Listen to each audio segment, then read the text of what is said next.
খাবে, কোনটা খাবে?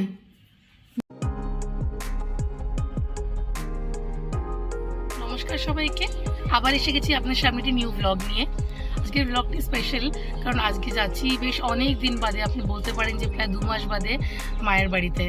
তো অনেকদিন থেকে বলছে, আসলে নতুন বাড়িতে আসার পর থেকে একদম সময় পাইনি এই সব সেটেল করতে। আর তারপরে স্কুল, ছেলের স্কুল, আমার স্কুল, ওর অফিস, সবারই ছিল কাজ।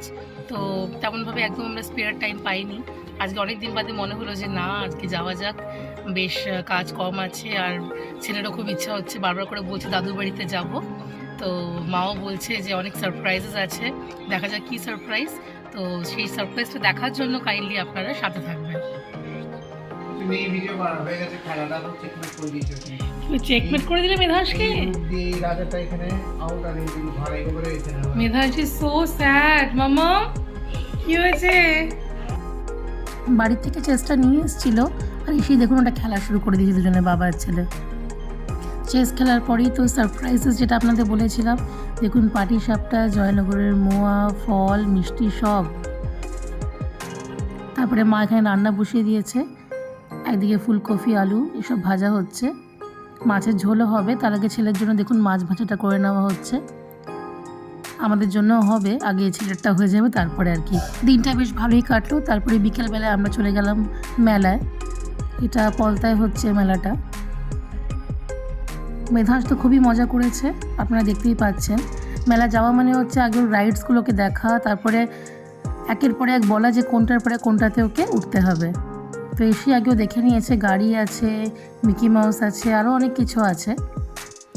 এই স্টলটাতে নানা রকম আচার পাওয়া যাচ্ছিলো। এখানে আপনি দেখতে পারেন শাড়ি, আর দূরে স্টেজ পারফরমেন্স হচ্ছে। আপনারা তো ভিডিওটা স্টার্টিংয়ে খেয়াল করেছেন যে ওখানে অদিতির গান দিয়ে শুরু হয়েছে। খুব সুন্দর একজন সিঙ্গার, আমি সারেগামাপা থেকে চিনেছি। খুবই ভালো বাউল সঙ্গীত উনি গান। আর এই দেখুন মেধাংশ কি সুন্দর নিজের ফেভারিট রাইড পেয়ে গেছে। আমি কম্পারেটিভলি বলতে পারি যে বিবেক মেলাতে প্রাইস খুবই কম যে কোনো রাইডের, কারণ এখানে আমি 40 রুপিস পে করেছি, আর রাউন্ডস ছিল আনলিমিটেড। আর যেখানে আমি যদি কম্পেয়ার করে দেখি অন্য অন্য মেলায়, সেখানে আমরা আগের এক্সপিরিয়েন্সে বলছি হয়তো 50 টাকা 60 টাকা নেওয়া হয়েছে, কিন্তু ওই হাতে গুনে 4-5টা রাউন্ডের বেশি আর দেওয়ানো হয় না বাচ্চাদের। সেই হিসাবে আমার খুব ভালো লাগলো। এই মেলাতে ভিড়টা খুব একটা বোঝা যাচ্ছে না, কারণ বেশ অনেকটা এরিয়া নিয়ে মেলাটা করা, অনেকটা এরিয়া কভার করা হয়েছে, তাই ভিড়ের কোনো প্রবলেম নেই।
মেলা থেকে বেরোলাম আর দেখলাম যে এত ঠান্ডার মধ্যে বেশ গরম গরম ভুট্টা বানানো হচ্ছে। আমি আর লোভ সামলাতে না পেরে হাজব্যান্ডকে বললাম চলো অন্তত একটা ভুট্টা নেওয়া যাক, কারণ প্রচণ্ড পেট তো ভরে গেছিলো খাবার টাবার খেয়ে। একটা আমরা ভুট্টা নিয়ে নিলাম। হ্যালো, বেশ ঘোরাফেরা আজকে ভালোই হয়েছে, মেলা ঘুরলাম আর দিনটাও বেশ ভালোই কাটলো। চলুন আপনাদের সাথে আবার দেখা হচ্ছে অন্য আর একটা ভিডিওতে। সুস্থ থাকবেন, ভালো থাকবেন, গুড নাইট।